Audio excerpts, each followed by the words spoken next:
ডিসেম্বরের মধ্যে জুলাই গণহত্যার বেশ কয়েকটি মামলার বিচার শেষ করে মূল কুশীলবদের দণ্ডিত করা সম্ভব হবে এমন আশার কথা জানিয়েছেন চিফ প্রসিকিউটর তাজুল ইসলাম। বুধবার আশুলিয়ার ৬ জনের লাশ পোড়ানোর মামলার শুনানি হয় ট্রাইব্যুনালে।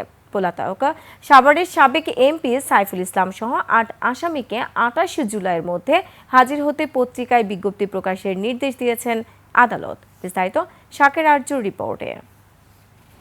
টাইলক্স টয়লেট ক্লিনার, যার অ্যান্টিব্যাকটেরিয়াল এজেন্ট টয়লেটের কোনায় কোনায় পৌঁছে ৯৯% জীবাণু ধ্বংস করে। জুলাই গণহত্যার মানবতাবিরোধী অপরাধের মামলায় এরই মধ্যে আনুষ্ঠানিকভাবে ২টি মামলার বিচার কার্যক্রম শুরু হয়েছে। শেখ হাসিনা সহ ৩ জনের বিরুদ্ধে সাক্ষ্য গ্রহণ শুরু হবে আগামী ৪ আগস্ট।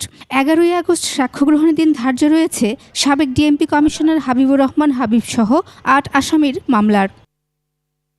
এছাড়া জুলাই গণ অভ্যুত্থানের প্রথম শহীদ আবু সাইদ হত্যা এবং আশুলিয়ার হত্যার পর ৬ লাশ পোড়ানোর মামলার বিচার শুরু হতে যাচ্ছে আগামী মাসে। এছাড়াও যাত্রাবাড়ি রামপুরা উত্তরা মামলার তদন্ত চলছে জোরে সোরেই। তারা আদালতে উপস্থিত ছিলেন। বিচারের অগ্রগতি নিয়ে চিফ প্রসিকিউটর বলেন, চলতি বছরের মধ্যেই শেষ হবে জুলাই আগস্টের হত্যাযজ্ঞের কুশীলবদের বিচার।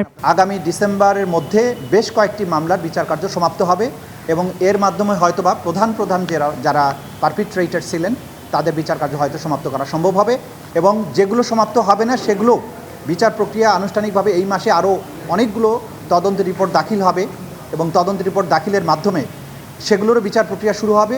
এদিন আশুলিয়ায় হত্যার পর ৬ লাশ পোড়ানোর মামলায় গ্রেফতার ৮ আসামিকে ট্রাইব্যুনালে হাজির করা হয়। পলাতক সাবেক এমপি সাইফুল ইসলাম সহ ৮ জনকে হাজির হতে পত্রিকায় বিজ্ঞপ্তি দেওয়ার নির্দেশ দিয়েছেন ট্রাইব্যুনাল। যারা পলাতক আসামি আছে সেই ৮ জনকে আগামী ২৮ জুলাই তারিখে আন্তর্জাতিক অপরাধ ট্রাইব্যুনাল নাম্বার ২-এ হাজির হওয়ার জন্য নির্দেশ প্রদান করে পত্রিকায় বিজ্ঞপ্তি প্রকাশের জন্য নির্দেশ দিয়েছেন এবং ওই পত্রিকার বিজ্ঞপ্তির মাধ্যমে তাদেরকে জানিয়ে দেওয়া হবে যে আগামী ২৮ জুলাইয়ের মধ্যে যেন তারা আদালতে উপস্থিত হন। ২৮ জুলাই তারিখে যদি তারা আদালতে উপস্থিত হতে ব্যর্থ হন সেদিন থেকে তাদের অনুপস্থিতিতে বিচার কার্য পরিচালিত হবে। এটা ছিল আশুলিয়া সংক্রান্ত মামলার আপডেট।